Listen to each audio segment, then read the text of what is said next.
తుంగతుర్తి శాసనసభ్యులు మందుల సామిలన్న గారు తిరుమలగిరిలో ప్రెస్ మీట్ పెట్టి మన ప్రియతమ నాయకుడు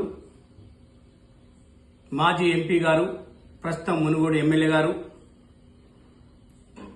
ప్రైవేట్ ప్రోగ్రాం చనిపోయినటువంటి చావుకు ఓదార్పుగా వచ్చి వారు ఎమ్మెల్సీగా పోటీ చేసినప్పుడు ఎంపీటీసీగా ఉండి ఓటేసినటువంటి కుటుంబాన్ని ఓదార్చడానికి వచ్చినటువంటి మా ప్రియతమ నాయకుడు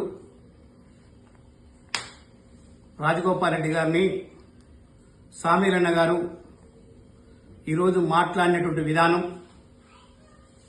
చాలా బాధేసింది.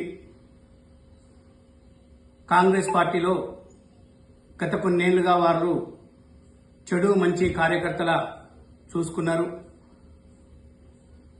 పార్టీ మారొచ్చిందని ఎన్నో రకాలుగా మాట్లాడటం సామీలన్న గారికి ఇది పద్ధతి కాదు.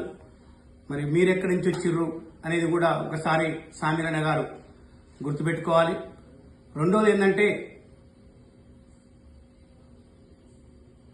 సామీలన్న గారు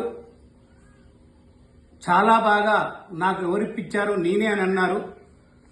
మరి మీరు తొలుగు వెలుగు రఘు గారి ఇంటర్వ్యూలో మీరే తిరుపతి మెట్ల మీద నుంచి నాకు ఇప్పించిండు, మీరు ట్యాంక్ చెప్పినటువంటి ఒక వీడియో ఉంది, ఒకసారి చూడండి.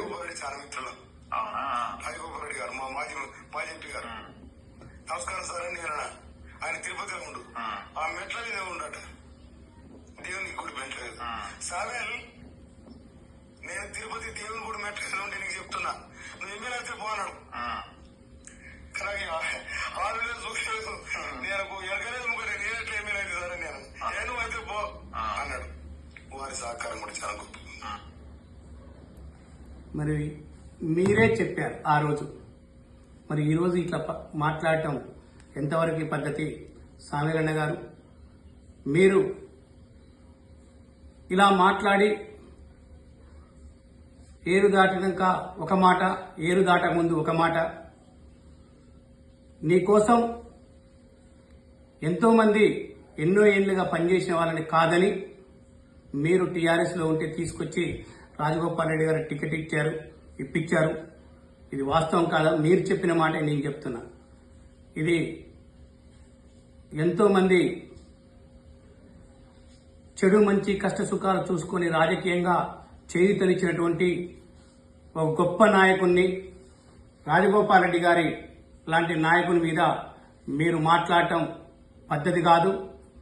దీన్ని మీరు ఆత్మ పరిశీలన చేసుకొని దీన్ని మీరు రాబోయే రోజుల్లో సరి చేసుకోవాలని కోరుకుంటున్నాం. ఎందుకంటే మీరంటే కూడా పాలసీ పరంగా మిమ్మల్ని కొన్ని అంశాలలో మేము వ్యతిరేకించవచ్చు. పార్టీలో కష్టపడి నష్టపోయి మనసు బాధతో కొంతమంది వ్యతిరేకించవచ్చు. కానీ మీరు పార్టీ లాయల్టీలో ఉండాలని మాట్లాడారు అందరూ. వారు మీకోసం ఎంతో శ్రమపడి ఢిల్లీ దాకా పోయి మీకోసం టికెట్ ఇప్పించి ఆర్థికంగా ఆదుకొని అన్ని చేసిన వ్యక్తిని మీరు ఇలా చేయటం ఉంటే రాబోయే రోజుల్లో కూడా భవిష్యత్తులో కూడా మనల్ని ఎవరు నమ్మరు. మనం నిజాయితీగా వచ్చినటువంటి వాళ్ళం, ఉద్యమకారులు అంటున్నావు, సరే ఉద్యమాలు చేసి వచ్చినట్టున్నావు, నిజాయితీగా వచ్చినట్టు ఎవరు కాదనట్లే. కానీ నిజాయితీ తప్పిన మాటలు మాట్లాడితే రాబోయే రోజుల్లో కూడా ఈ ప్రాంత ప్రజలు మనకు క్షమించరు. దీన్ని మీరు సవరణ చేసుకోవాలని నేను కోరుకుంటున్నాను. ఇట్లో నారగోన్ Anjay Goud, senior Congress party leader.